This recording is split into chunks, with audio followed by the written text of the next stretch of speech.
everyone, welcome back. This is Dr. Geetanjali Pareek, and as I promised you earlier, today we are going to deal with what is cognitive information processing. Now, information processing is nothing but just the change, that is processing of the information in any manner which has been detectable by the observer. Now, within the field of cognitive psychology, information processing is the approach or to understand the human thinking. If you could understand how this processing takes place or how this, then you can very well understand the thinking of a human brain.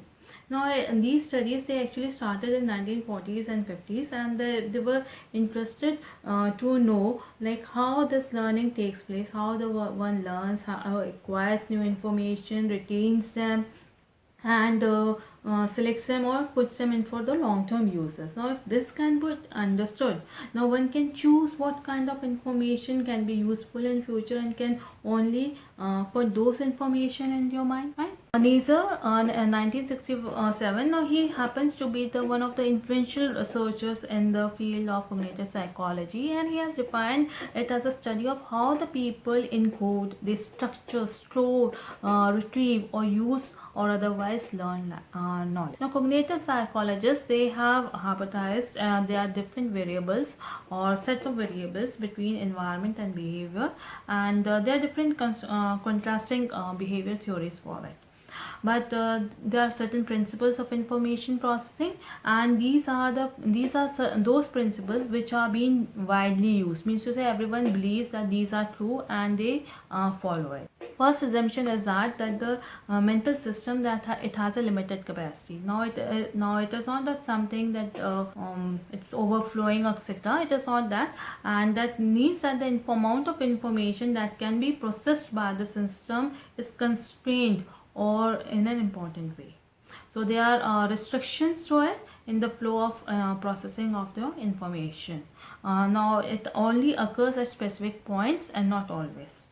Second principle is that the control mechanism is required to oversee the encoding. So one that is from encoding, transformation, processing, storage, retrieval, and utilization of the information. Now, for example, if today, or I'm not a video maker as such, so for me the information the is coming in the form of bits.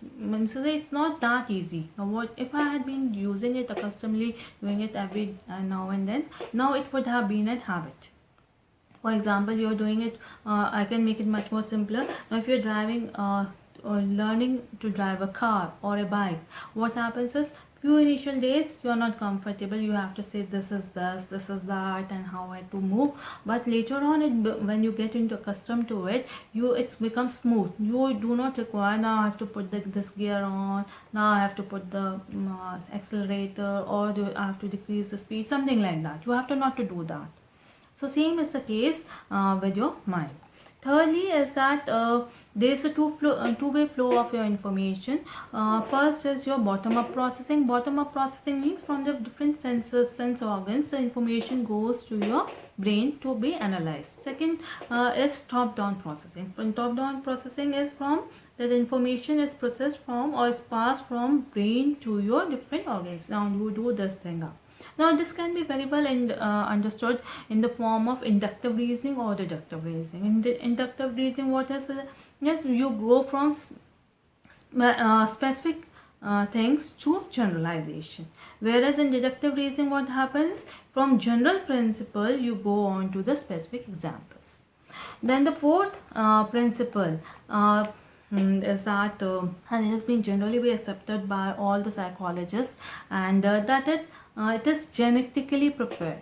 For example, all the children of the world, whichever state, country, etc., or whatever language they speak, when they start learning their language, they have the similar behavioral pattern. They will do that babbling sound or cooing sound they will produce. Then their language would be in the telegraphic speech, gaya, or gone, ball gone, or they will overgeneralize for being like go to the store. And what does it went to the store? Instead of saying the so, they will say go to the school.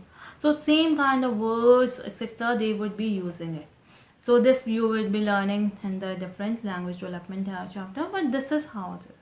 So this completes with your principles of information processing, and in the next video we will be talking about information processing in learning and memory. Thank you very much, and please like and subscribe to my channel. Thank you.